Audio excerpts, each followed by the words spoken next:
isarado na ulit natin yung kulambo natin. Baka kasi lamukin na ng ulit.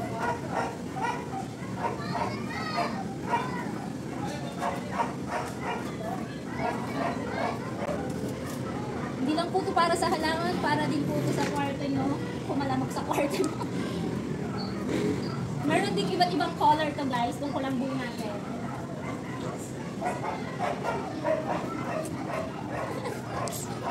Kinasal lang po talaga ako, para lang siyang belo.